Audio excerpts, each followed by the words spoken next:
Exercise 5.1 अगर देखें NCERT का, जो आपके एक्सरसाइज के क्वेश्चन देखते हैं, कुछ उसके जामिया के पीवाईक्यू के क्वेश्चन देखेंगे।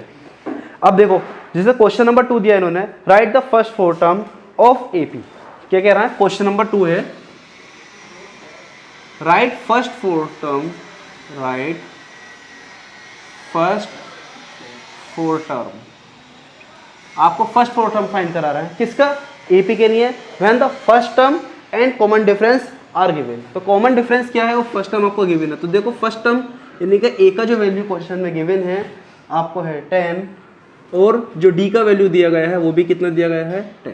सर हमें ए और डी तो दे दिया, अब हमसे टर्म कैसे फाइंड करें?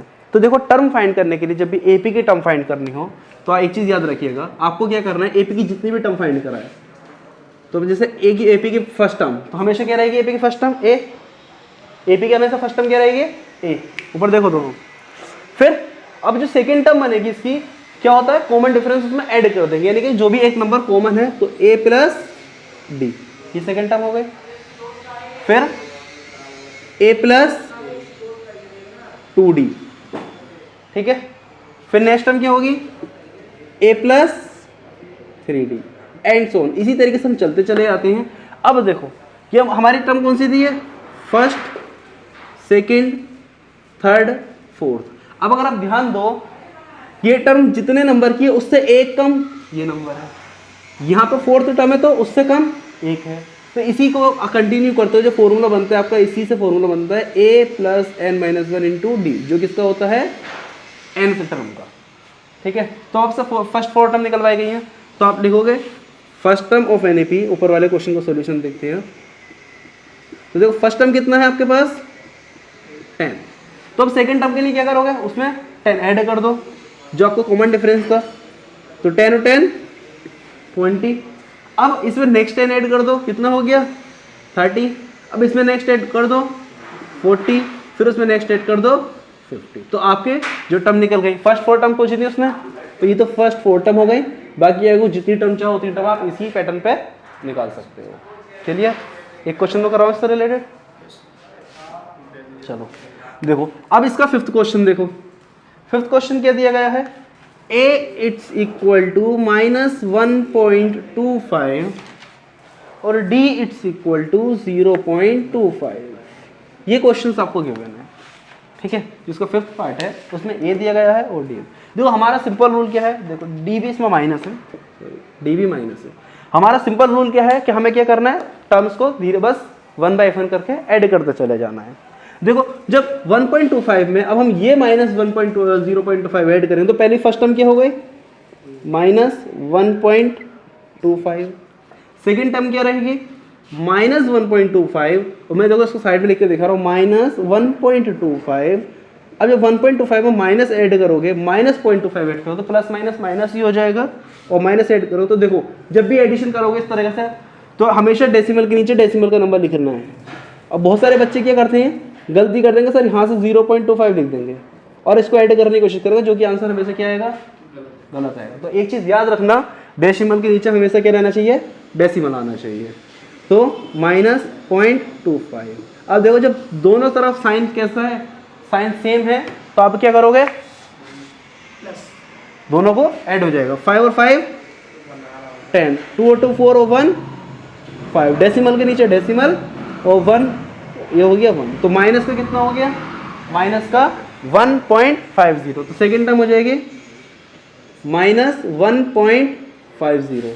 अब देखो अब उसका नेक्स्ट लिखेंगे तो 25 डायरेक्ट ऐड कर दो 0.25, तो -1.75 और माइनस 1.75, ये हो जाएगा कितना? 2.0। तो 4 टर्म निकालनी थी, first, second, third, fourth. I think clear है भैया आप लोगों को? पक्का ना? हाँ अभी क्वेश्चन दूंगा करने के लिए, तब पता चलेगा कितना क्लियर है। अब देखो क्वेश्चन नंबर 3। क्वेश्चन नंबर 3 क्या बोल रहा है? क्वेश्चन नंबर 3 में है फॉर द फॉलोइंग एपी। कुछ आपको एपी दी गई है और उसमें से क्या लिखना है? उसका फर्स्ट टर्म और कॉमन डिफरेंस लिखना है। आपको एक एपी दे रखी है, इसका फर्स्ट पार्ट देखो, जैसे 3 1 -1 -3 एंड सो ऑन। तो आपको क्या दी गई है, ये AP है। क्वेश्चन ने कह दिया कि आपको AP दी गई है, तो आपको क्या लिखना है, इसका फर्स्ट टर्म लिख के दिखानी है और कॉमन डिफरेंस लिख के दिखाना है। ठीक है, तो भाई सीधी सी बात है, फर्स्ट टर्म हमेशा क्या होगी, जो सबसे पहले रखी है। तो A it's equal to 3, A का वैल्यू कितना हो गया 3। अब देखो D का वैल्यू कितना होगा, तो D इट्स इक्वल टू, अब 1 में से 3 माइनस करो तो 1 minus 3 it's equal to minus का 2। हमेशा याद रखना D जो निकालोगे, D की जो वैल्यू निकाली जाती है वो सेकेंड टर्म में से फर्स्ट टर्म माइनस करके निकाली जाती है, ये याद रखना हमेशा। D जो है A2 माइनस A1 होता है हमेशा, ऑलवेज। अब ये मत देखना कि सर पहले तो 3 छोटा दिया है, 1 माइनस 3 माइनस 1 2 कर दो, ये गलत हो जाएगा। पीछे कोई भी नंबर है आपको उसी को लिखना है, 1 माइनस 3। अब देखो 1 में से 3 माइनस तो नहीं हो सकता, लेकिन हमें पता है कि हम जैसे 3 में से 1 माइनस करेंगे तो साइन का इसका लगा देंगे, माइनस का साइन लगा देंगे। चलिए,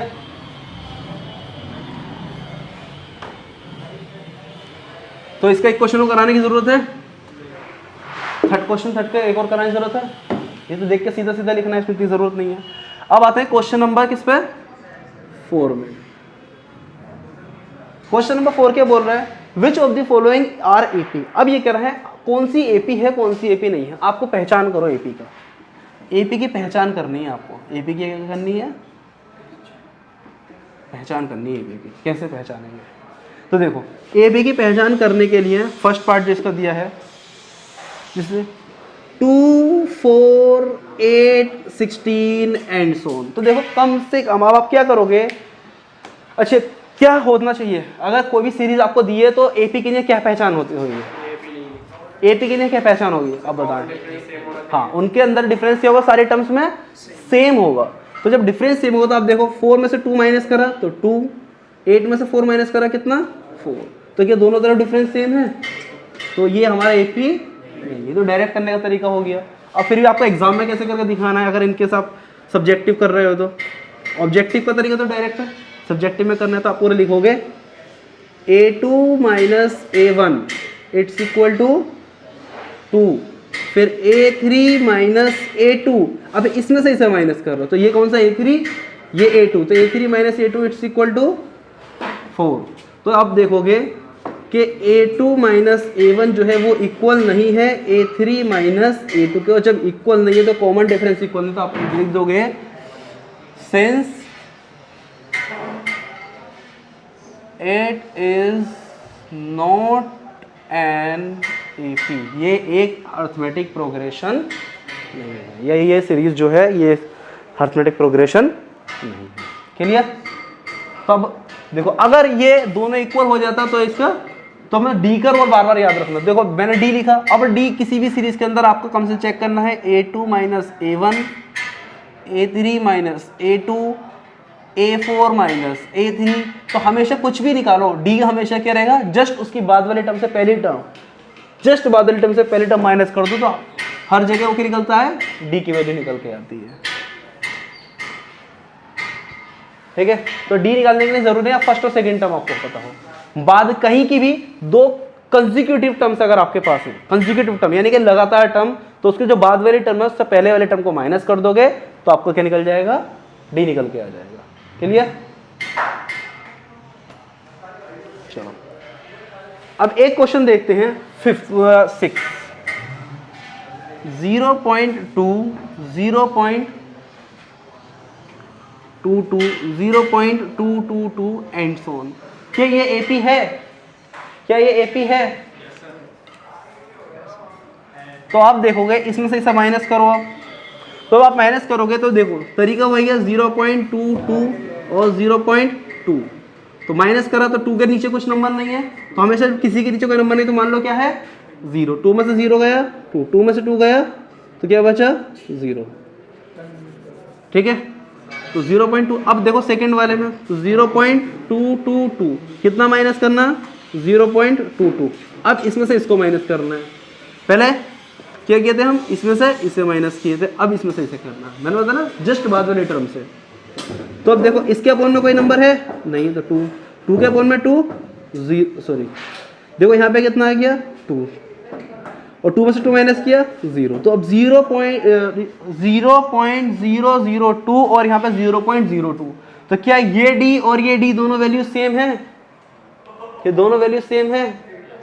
दोनों वैल्यू सेम नहीं है, तो इसका मतलब ये भी एपी में नहीं होगी।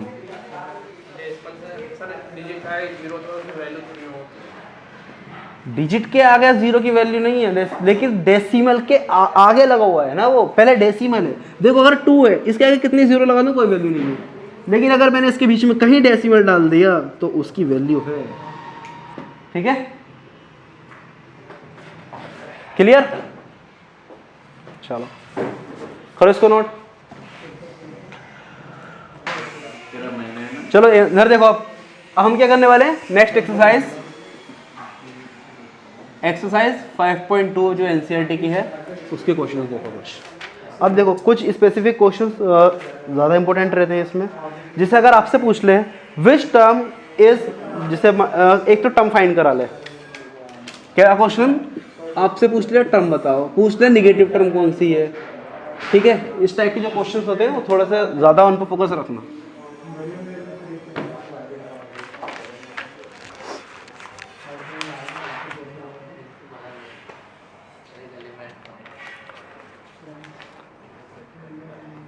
देखो आपको टर्म निकालना तो बता दिया सर, 10 टर्म निकालना, 100 टर्म निकालना है, तो आपको मैंने बताया था किस तरीके से निकालना। अब आपको अगर n का वैल्यू फाइंड करना तो कैसे फाइंड करेंगे, यानी कि आपको टर्म दिए और पूछ लिया टर्म कौन सी है। देखो इन्होंने क्वेश्चन जामिया के अंदर, जामिया 2020 में 11th के एंट्रेंस में, कौन से में, JMI 2019 और 20 में एक क्वेश्चन पूछा गया था, वो बड़ा सिंपल क्वेश्चन था। वो क्वेश्चन क्या था, विच टर्म ऑफ AP, क्या कह रहा है, विच टर्म ऑफ AP दिए उन्होंने 7, 10, 13 एंड सो ऑन इज 34।